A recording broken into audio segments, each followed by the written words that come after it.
Shri Sony Cheruvathur മുൻ Kerala cricket team captain നമുക്കൊപ്പം ചേരുന്നുണ്ട്. ശ്രീ സോണി ചെറുവത്തൂർ, സഞ്ജുവിൻ്റെ വരവിനെ എങ്ങനെ കാണുന്നു? ഏഷ്യ കപ്പ് ടീമിൻ്റെ പ്രഖ്യാപനത്തെ താങ്കൾ എങ്ങനെ പൊതുവിൽ നോക്കി കാണുന്നു? സത്യത്തിൽ തീർത്തും അർഹിക്കുന്ന ഒരു നേട്ടം തന്നെയാണ് സംബന്ധിച്ചിടത്തോളം.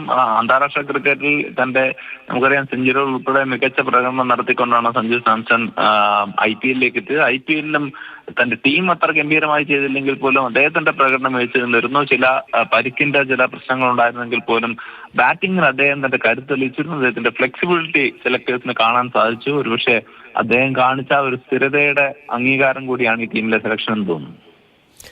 ഒരുപക്ഷെ ഇത് തുടർച്ചയായി വീണ്ടും ടീമിൽ സ്ഥിരതയോടുകൂടി എത്താനുള്ളൊരു വഴി കൂടിയാണ്. അല്ല, എനിക്ക് തോന്നിയിട്ടുള്ള ഒരു കാര്യം, ഇപ്പോഴത്തെ ടീം മാനേജ്മെന്റ്, പ്രത്യേകിച്ച് ഗൗതം ഗംഭീർ എന്ന പരിശീലകനും സെലക്ടേഴ്സും സഞ്ജു സാംസൺ എന്ന ക്രിക്കറ്ററുള്ള അദ്ദേഹത്തിന്റെ മാച്ച് വിന്നിംഗ് എബിലിറ്റിക്ക് എത്രത്തോളം വാല്യൂ കൊടുക്കുന്നുണ്ടോ എന്നുള്ളതിന്റെ ഒരു സൈൻ കൂടിയാണ് ഈ ടീമിലേക്കുള്ള സെലക്ഷൻ. ഇത് മാത്രമല്ല, ഇനി തുടർന്ന് വരുന്ന ലോക പോലുള്ള മത്സരങ്ങളിൽ പോലും സഞ്ജു സാംസൺ പ്രധാന ബാറ്റ്സ്മാൻ, എനിക്ക് തോന്നുന്നു ഓപ്പണിംഗിൽ തന്നെ ശക്തമായ ഒരു സാന്നിധ്യമായി ഉണ്ടാകുമെന്നാണ് എനിക്ക് തോന്നുന്നത്.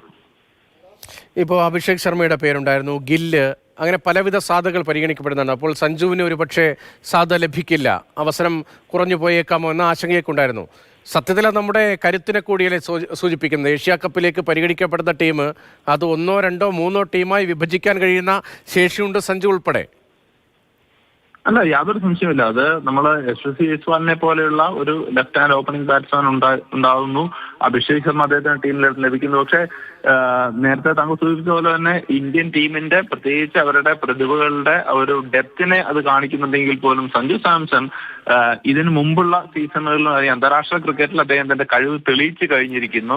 ഒരു മത്സരം വിജയിപ്പിക്കാനുള്ള അല്ലെങ്കിൽ നിസ്വാർത്ഥമായ ബാറ്റിംഗ് കാഴ്ചവെക്കാൻ അദ്ദേഹത്തിന് സാധിക്കുമെന്നുള്ളത് റൺസുകളുടെ കാര്യം മാത്രമല്ല, അദ്ദേഹം തന്റെ കളിയെ, തന്റെ ബാറ്റിങ്ങിനെ എങ്ങനെ അപ്രോച്ച് ചെയ്യുന്നു എന്നുള്ളത് ഈ മാനേജ്മെന്റിന് മനസ്സിലായിട്ടുണ്ട്. അതിന്റെ അംഗീകാരമാണ് അദ്ദേഹത്തിനുള്ള ഈ സെലക്ഷൻ. അജിത് കകാർക്കറുടെ ടീം പ്രഖ്യാപനത്തിലെ വാക്കുകളിലുമൊക്കെ അത് പ്രകടമാകുന്നുമുണ്ട്. കളിക്കാരെ ഓരോരുത്തരെ വിലയിരുത്തി തന്നെയാണ് ഈ ടീം പ്രഖ്യാപനം. ഒരു ലോബിയിങ് എന്നൊക്കെ പണ്ടൊക്കെ നമ്മൾ അണിയറയ്ക്ക് പുറത്തൊക്കെ അകത്തൊക്കെ കേട്ടിട്ടുണ്ടെങ്കിൽ അങ്ങനെയൊന്നും അല്ല എന്ന തരത്തിൽ വളരെ സ്പഷ്ടമായ കാര്യങ്ങൾ സുതാര്യമായി ചെയ്യുന്നു എന്ന് വിശദീകരിക്കുകയായിരുന്നു അജിത് കകാർക്കർ.